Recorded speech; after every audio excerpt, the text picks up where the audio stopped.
Bonjour tout le monde, ici Anthony de chez Alias Entrepreneur et bienvenue aux Découvertes pour Entrepreneurs. J'aimerais remercier nos partenaires, c'est-à-dire le MEIE, le ministère de l'Économie, de l'Innovation et de l'Énergie, bien sûr mon programme Persévérance, InfoBref, le réseau Mentorat, un réseau de mentors partout au Québec, le CETEC, le Centre de transfert des entreprises du Québec et bien sûr mon commerce en ligne. Je vous invite aussi à écouter le podcast InfoBref qui a lieu à tous les matins. En 5 minutes, vous allez avoir l'essentiel de l'actualité.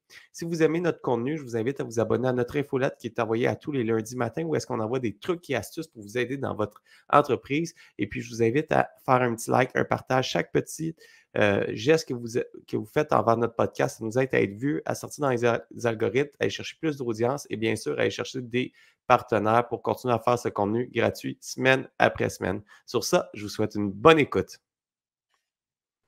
Bonjour Kinga, ça va bien? Oui, super bien, merci. Et toi? Oui, ça va bien. Je suis vraiment content de te recevoir aujourd'hui parce qu'aujourd'hui, on va parler non seulement de recrutement, mais comment garder les employés à l'interne parce que le processus de recrutement, on le sait, ça coûte excessivement cher. C'est des processus qui sont parfois longs. Par la suite, il y a toute l'intégration des employés, mais une fois qu'on a la bonne ressource, qu'on sait que c'est la meilleure ressource pour notre organisation, on ne veut pas aller s'en faire voler, on veut la garder à l'interne, on ne veut pas qu'elle parte. Alors, j'aimerais ça aujourd'hui qu'on voit un petit peu là, vraiment comment garder les employés à l'interne. Alors, je te lance la question. Là. Ça serait quoi les premières étapes pour s'assurer que quand on a réussi notre recrutement, on garde vraiment les employés à l'interne? C'est sûr que je te dirais que l'expérience employée commence déjà par l'intégration. C'est sûr que, tu sais, d'afficher, par exemple, le fait qu'il y a un nouvel employé qui vient de s'intégrer à l'équipe, ça fait toujours une fleur à cette personne. Donc, le sentiment de reconnaissance qu'on a envers cette personne, elle grandit, puis ça fait en sorte que cette personne va bien évidemment faire de son mieux pour donner tout ce qu'elle a à donner pour réussir ses objectifs finalement au quotidien. Mais on le fait au début, puis souvent, la plupart des employeurs vont oublier de garder une constance, puis de continuer justement à donner cette reconnaissance par différents éléments. Puis, je m'explique, c'est que ça peut être aussi simple que d'écrire. Avant, je disais de faire des petits post-it avec des petits mots d'encouragement ou des citations qui nous portent à réfléchir pour se garder motivés dans notre quotidien. Avec le télétravail, bon, les gens me disaient, oui, mais le post-it, si on est en télétravail, on ne peut pas vraiment le faire. Effectivement. Par contre, un courriel, ça s'envoie aussi bien, puis c'est encore aussi personnalisé puisque on s'adresse directement à notre employé ou notre talent qui finalement, en fait, elle est là pour nous soutenir puis nous permettre d'atteindre nos objectifs communs qu'on a chacun ensemble. C'est une super de. Alors, si je comprends bien, le premier conseil, c'est d'avoir de la reconnaissance envers nos employés, puis s'assurer de leur transmettre des mots de motivation, des mots d'encouragement, des pistes de réflexion pour pas seulement au niveau du travail, mais au niveau personnel aussi, pour s'assurer de créer un lien entre notre collègue de travail employé et la haute organisation de la société. Oui, tout à fait. Tu sais, j'ai plusieurs exemples par rapport au bien-être de l'employé qu'on devrait toujours mettre au premier plan. C'est sûr qu'au travail, bon, on va regarder un peu globalement où ce que la personne peut nous amener par rapport à ses forces.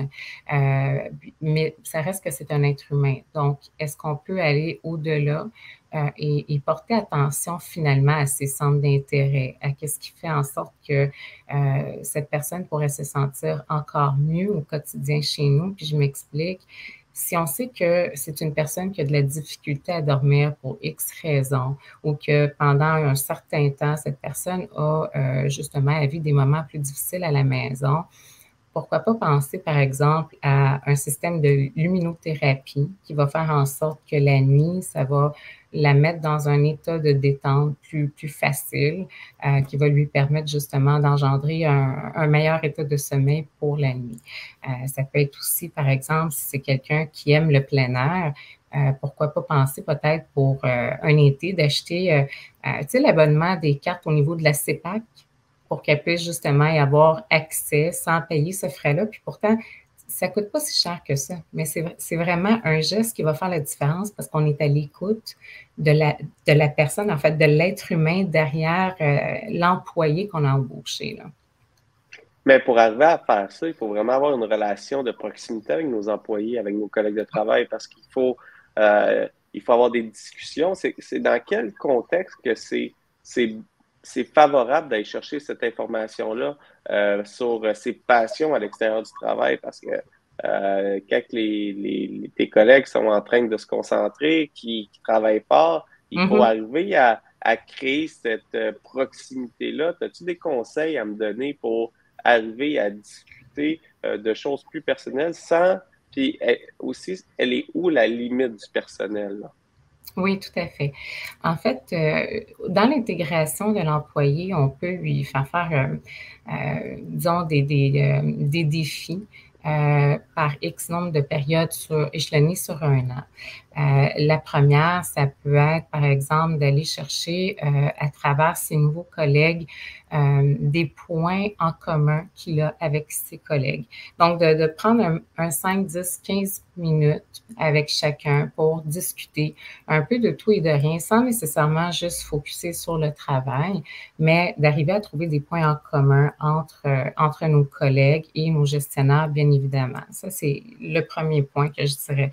Deuxièmement, c'est d'avoir une politique de déconnexion ou de pause café qui va faire en sorte qu'on va prendre dans notre horaire pendant, je sais pas moi, pendant le mois à différentes périodes ou une fois de temps en temps, un petit 10 minutes qu'on met au calendrier puis qu'on discute avec notre employé tout simplement. Comment que ça se passe? Est-ce qu'il y a des outils qu'on pourrait te donner pour que tu puisses te sentir à exceller dans ce que tu fais ou atteindre tes objectifs, comment que ça va à la maison, qu'est-ce que tu as fait de bon cette fin de semaine, t'as-tu été faire du camping, t'as-tu été faire du ski si on est l'hiver. Donc, tu sais, c'est juste de prendre un petit moment, comme si on discute finalement avec un ami. On n'est pas obligé de nécessairement toujours rentrer dans tous les détails intimes de la vie de cette personne.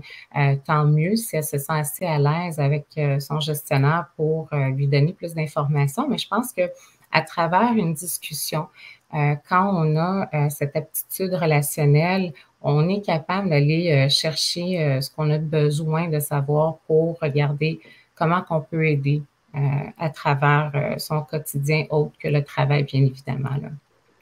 Ben, c'est un très bon conseil. Alors, c'est de prendre plusieurs moments. Puis, je le vois très bien quand on est en présentiel, par exemple, à l'usine dans laquelle que je travaille, à l'imprimerie, avec mes collègues. On a des rencontres. C'est facile d'aller en deux travails, d'aller jaser avec les gens, puis de parler de choses plus concrètes. Mais en virtuel, quand que l'horaire est presque aux 5 minutes près, puis je le vois, mes rendez-vous virtuels, quand j'arrive à midi 2 et que le rendez-vous il est à midi, la personne est presque impatiente. Hey, t'es en retard, je suis comme d'être de un break, il est midi 2, là, tu sais.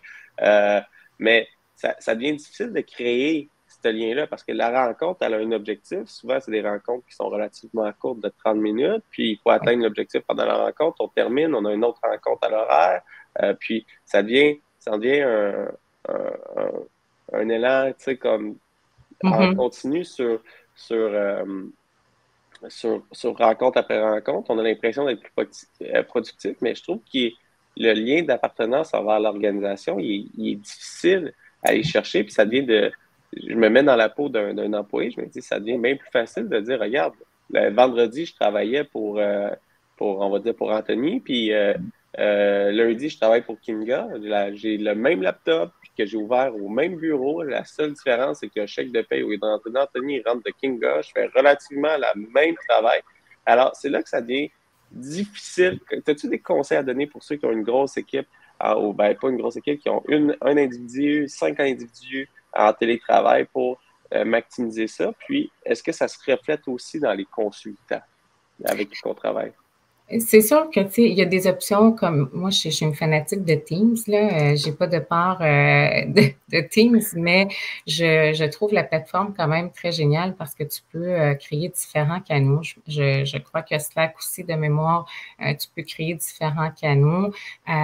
Puis effectivement, c'est sûr qu'en présentiel, c'était beaucoup plus facile parce que tu croisais quelqu'un dans le corridor, tu prenais un 2-3 minutes de jaser de tout et puis de rien. Par contre, en virtuel, comme je dis, c'est vraiment soit une politique de déconnexion qu'on instaure dans l'agenda ou tout simplement par Teams d'envoyer un petit coucou à la personne. Ça m'arrive moi-même des fois avec des clients qui ne sont plus nécessairement actifs, mais que je prends le temps de leur dire Hey, bon matin, comment vas-tu aujourd'hui? Comment a été ta semaine? As-tu eu le temps de te reposer un petit peu? As-tu passé un beau moment pour le temps des fêtes des pères? Donc, tu sais, ça se fait quand même assez naturellement, au même titre que quand on utilise Messenger pour les amis ou nos SMS. Mais là, au moins, Teams nous permet de regrouper vraiment tout le monde qui collabore sur différents projets. Je pense que ça peut être une très, très belle alternative qui est peu coûteuse pour rester en contact. Puis même si on n'a pas le temps nécessairement de prendre un 10 minutes, disons, directement pour comme dans un meeting, là, au moins en leur écrivant, ils savent qu'on pense à eux, ils le voient, qu'on prend notre temps finalement pour prendre de leurs nouvelles.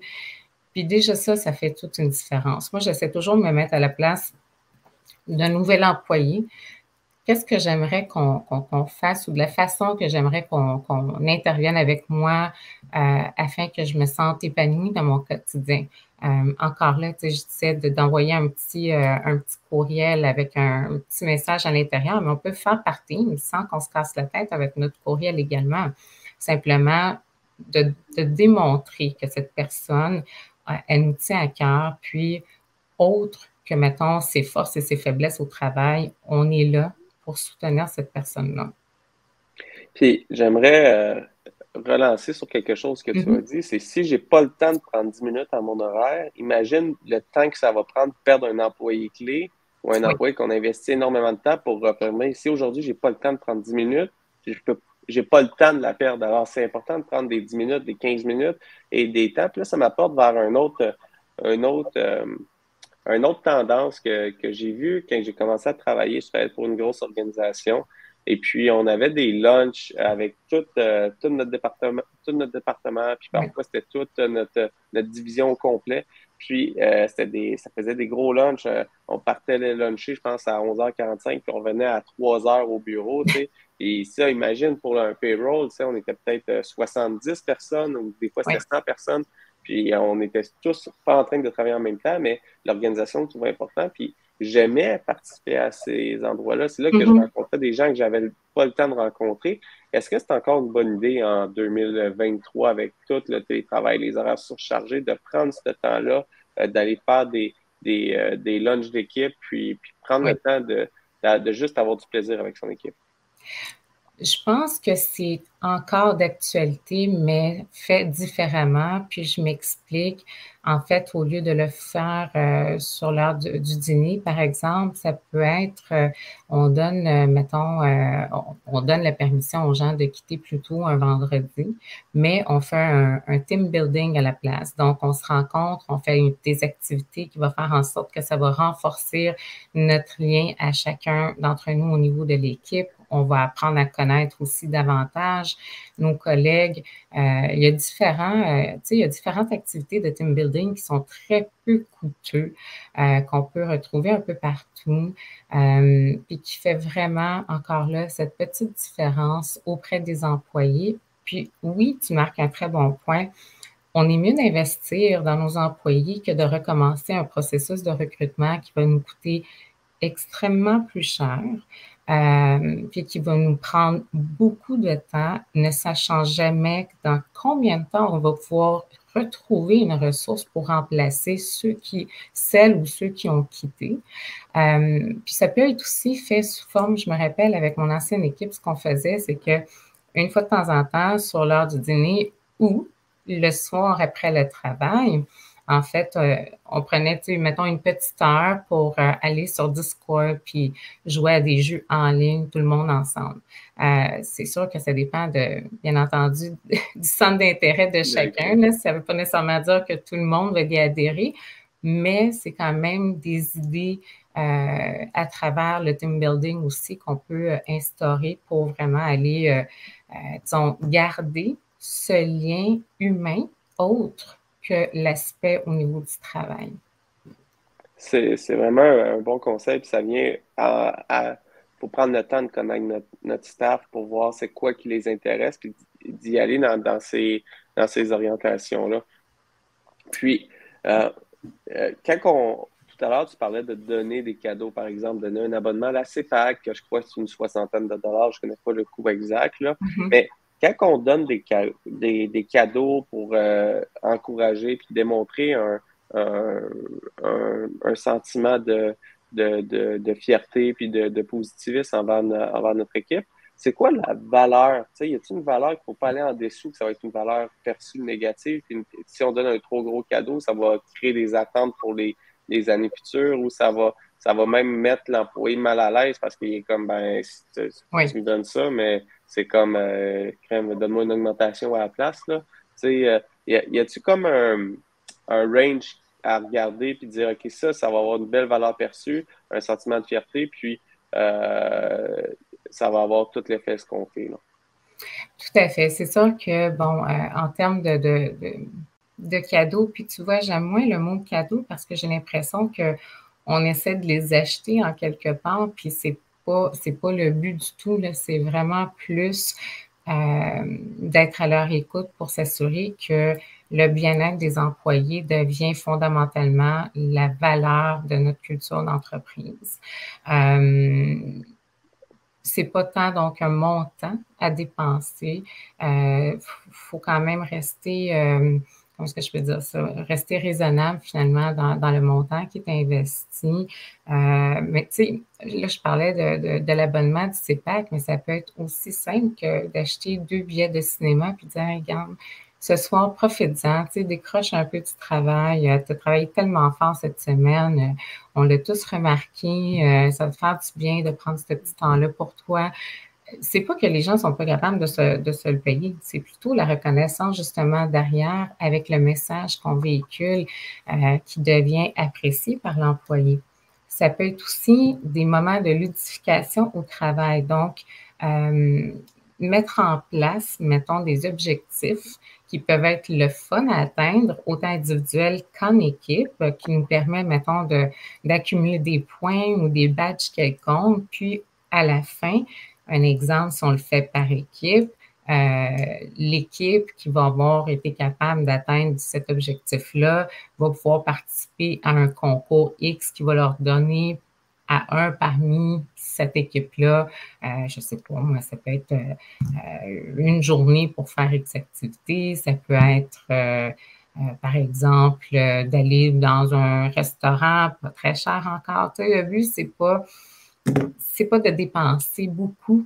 C'est pas ce qui va faire la différence, c'est pas donc la valeur monétaire, c'est vraiment le geste qu'on accorde à nos employés pour leur démontrer qu'on est reconnaissant de toute l'implication qu'ils font.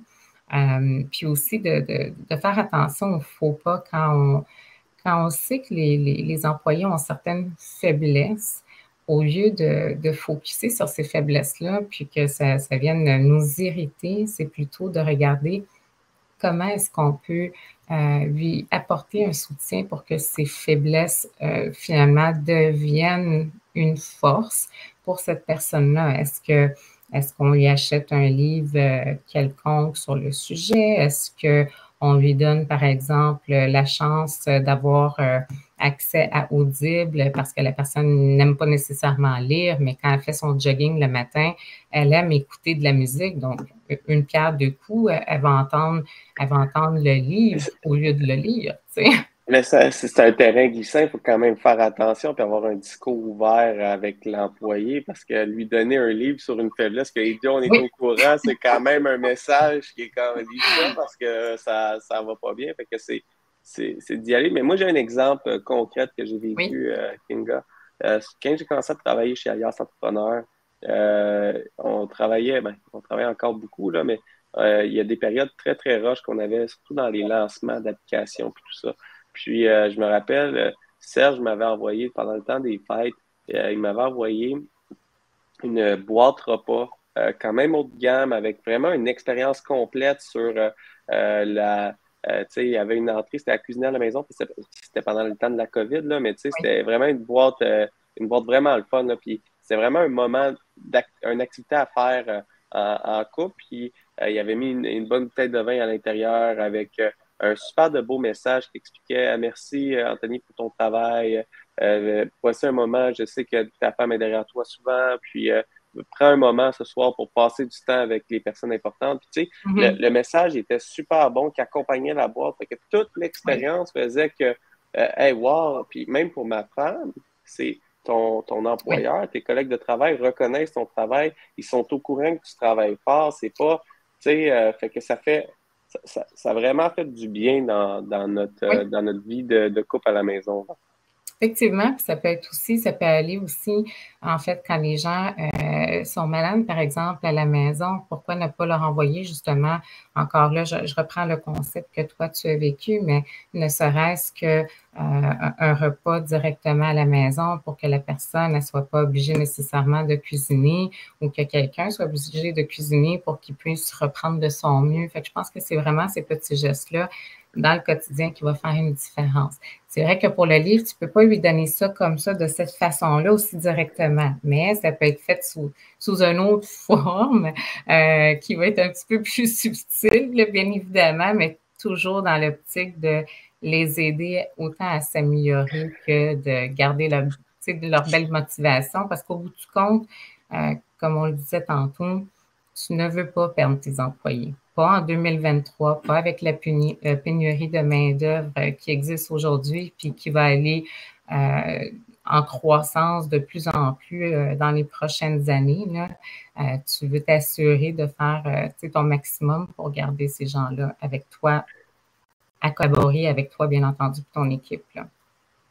Ben, c'est un très bon exemple que tu as donné. Puis, moi, j'irais de côté, puis j'aimerais que tu me donnes ton point de vue sur comment on fonctionne à l'interne. Quand on a des pistes de solutions, des cadeaux qu'on veut faire, pas des cadeaux, mais des mots d'encouragement, puis les encourager à se dépasser puis à s'améliorer.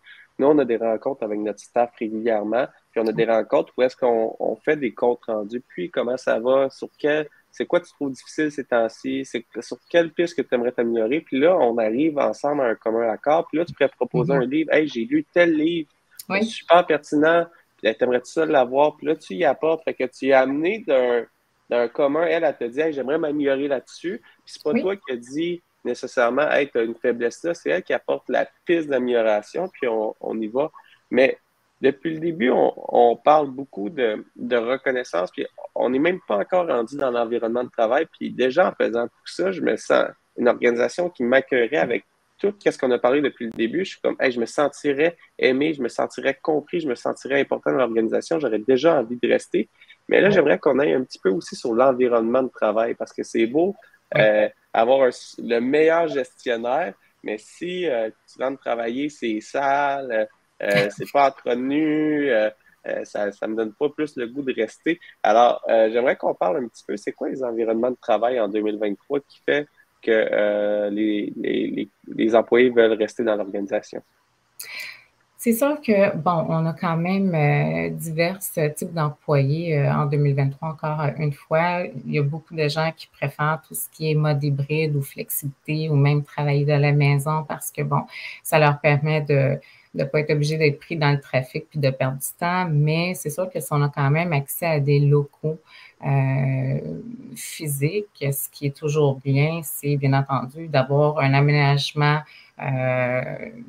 qui est peut-être un petit peu plus axé sur, encore une fois, sur qu'est-ce qu'ils aiment au quotidien. Par le passé, on parlait beaucoup d'avoir, par exemple, des tables de poule, des tables de ping-pong, etc.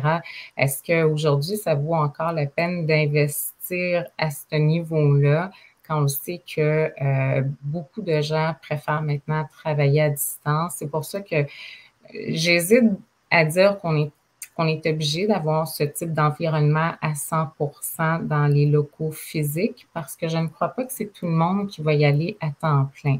Mais d'investir, par exemple, sur une journée qu'on travaille tous ensemble, mais d'un autre endroit, par exemple, tu loues sur Airbnb un endroit qui va te permettre, oui, de travailler avec tes collègues puis d'en profiter dans l'après-midi, ça peut être aussi génial si c'est pas plus.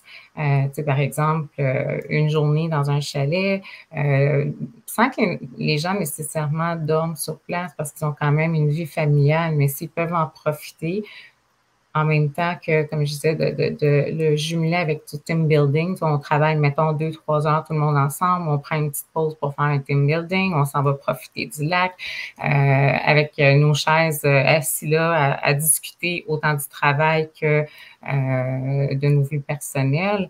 Je pense que c'est ça qui va vraiment faire cette différence au niveau de l'environnement de travail, c'est de pouvoir trouver des façons qui sont différentes de ce qu'on voit un peu partout déjà. Je pense que les éléments de différenciation vont toujours faire en sorte que les employés vont vouloir rester beaucoup plus à un endroit quand tout est en cohérence avec autant les valeurs que leurs propres valeurs, bien évidemment, là, pour se sentir à la bonne place, se sentir sur leur X, on peut dire ça. Écoute, je trouve ça super intéressant, Kinga. Ça me donne beaucoup d'idées, mais surtout une rigueur pour faire un changement d'habitude, pour commencer à plus le faire. Alors, vraiment le mettre à mon horaire, de mettre à mon horaire une journée par mois quand j'écris un mot à mes collègues de travail pour dire qu'est-ce que j'apprécie du mois, qu'est-ce qu'ils font de bien, de les encourager, quand on a des périodes, tu sais, de le remarquer, hey, il a pogné une job pas facile, puis il l'a livré, ben, tu sais, un thumbs up, là, ça fait vraiment du bien. De mettre des nouvelles pratiques où est-ce qu'on rencontre l'équipe, qu'on fait des activités d'équipe, qu'on prend des après-midi, des vendredis après-midi, qu'on va au chalet, au bord du lac, à s'amuser, qu'on va prendre une marche en forêt, qu'on va tout simplement aller jouer dehors, tu sais, ensemble, tu sais, qu'on peut juste aller sortir de l'usine, puis juste avoir du plaisir dans le cours de l'usine, là. On n'est pas obligé d'aller loin, mais on peut le faire, rapidement. Puis, on n'est pas obligé d'avoir les plus beaux locaux du monde parce qu'il y en a qui veulent travailler à distance. Mais d'apporter les gens dans des lieux rassembleurs, dans des lieux de méditation, dans des lieux pour se dépasser, mais surtout être reconnaissant envers eux puis s'intéresser à nos employés. C'est ça qui va faire. C'est ça que j'ai compris qui va faire la différence que nos collègues vont rester avec nous à long terme. Oui, tout à fait. C'est toujours de se rappeler, si on serait à leur place, qu'est-ce qu'on aimerait recevoir comme geste ou comme petite attention de la part de notre gestionnaire ou de la direction ou même de nos collègues? Qu'est-ce qui fera en sorte qu'on se sentirait plus productif, plus apprécié, plus motivé, puis qui fera en sorte qu'on voudrait rester encore plus longtemps au sein de cette culture d'entreprise. Parce qu'on enlève le mot entreprise, on essaie vraiment de faire en sorte que ça devienne une zone de confort où est-ce qu'on s'épanouit au quotidien, là. Je comprends. Hey, un gros merci à Kinga pour cette entrevue d'aujourd'hui. Puis, je suis convaincu que dans les prochains mois, dans les prochaines années, je vais travailler à mettre en place une ambiance de travail, un milieu de travail pour que pas seulement mes collègues, mais que moi, je me sente, wow, tu sais, je rentre au bureau, ça paraît un endroit, tu sais, la chimie, tu rentres dans l'endroit, les gens sont heureux, sont fiers de travailler là. Je veux vraiment travailler pour que mes collègues soient contents de travailler sur place. Alors, un gros merci pour tous ces conseils-là. Je vais en appliquer plusieurs. Puis déjà cet après-midi, je vais aller écrire un mot à certains collègues que je sais qu'actuellement, pendant qu'on fait l'entrevue, eux, ils travaillent sur quelque chose qui est vraiment pas agréable depuis 3 jours, mais ils lâchent pas puis ils vont livrer le travail. Alors, un gros merci à Kinga de ton aide et de tes conseils. Merci à toi. Au plaisir de se revoir.